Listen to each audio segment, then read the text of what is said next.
ಆಲಮೇಲ ಪಟ್ಟಣ ಪಂಚಾಯತಿಯಲ್ಲಿ ಲೋಕಾಯುಕ್ತ ದಾಳಿ. ಸುಳಿವು ಸಿಗುತ್ತಿದ್ದಂತೆ ಅಕ್ರಮ ಸಿಬ್ಬಂದಿ ಪರಾರಿ. ಆಲಮೇಲ ಇಲ್ಲಿನ ಪಟ್ಟಣ ಪಂಚಾಯತಿ ಕಚೇರಿಯ ಮೇಲೆ ಲೋಕಾಯುಕ್ತ ಅಧಿಕಾರಿಗಳು ದಿಢೀರ್ ದಾಳಿ ನಡೆಸಿದ್ದಾರೆ. ಆದರೆ ದಾಳಿಯ ಸುಳಿವು ಸಿಗುತ್ತಿದ್ದಂತೆ ಕಚೇರಿಯಲ್ಲಿದ್ದ ಅಕ್ರಮ ಸಿಬ್ಬಂದಿಗಳು ಸ್ಥಳದಿಂದ ಪರಾರಿಯಾಗಿದ್ದಾರೆ. ದಾಳಿಯ ವಿವರಗಳು: ದಿಢೀರ್ ಪರಿಶೀಲನೆ, ಸಾರ್ವಜನಿಕರಿಂದ ಬಂದ ದೂರುಗಳು ಹಾಗೂ ಕಚೇರಿಯಲ್ಲಿ ನಡೆಯುತ್ತಿದ್ದ ಅವ್ಯವಹಾರಗಳ ಹಿನ್ನೆಲೆಯಲ್ಲಿ ಲೋಕಾಯುಕ್ತ ವೃತ್ತ ಪೊಲೀಸ್ ಅಧಿಕಾರಿ ನಿಂಗಪ್ಪ ಪೂಜಾರಿ ಅವರ ನೇತೃತ್ವದ ಅಧಿಕಾರಿಗಳ ತಂಡವು ಜಂಟಿ ಕಾರ್ಯಾಚರಣೆ ನಡೆಸಿ ಕಚೇರಿಗೆ ಲಗ್ಗೆ ಇಟ್ಟಿದೆ.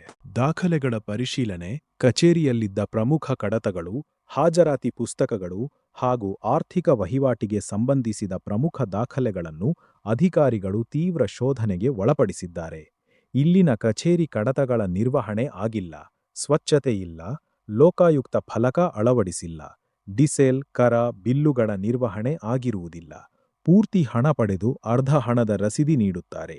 ಪಟ್ಟಣದಲ್ಲಿ ರಸ್ತೆಗಳು ಇಕ್ಕಟ್ಟಾಗಿದ್ದು ಅಸ್ವಚ್ಛತೆಯಿಂದ ಕೂಡಿದೆ. ಅಕ್ರಮ ಸಿಬ್ಬಂದಿ ಪರಾರಿ. ಪಟ್ಟಣ ಪಂಚಾಯತಿಯಲ್ಲಿ ಅನಧಿಕೃತವಾಗಿ ಕೆಲಸ ಮಾಡುತ್ತಿದ್ದ ಹಾಗೂ ಮಧ್ಯವರ್ತಿಗಳಾಗಿ ಕಾರ್ಯನಿರ್ವಹಿಸುತ್ತಿದ್ದ ಕೆಲವು ಅಕ್ರಮ ಸಿಬ್ಬಂದಿಗಳಿಗೆ ದಾಳಿಯ ಮುನ್ಸೂಚನೆ ಸಿಕ್ಕ ತಕ್ಷಣ ಕಚೇರಿಯಿಂದ ಕಾಲ್ಕಿತ್ತಿದ್ದಾರೆ.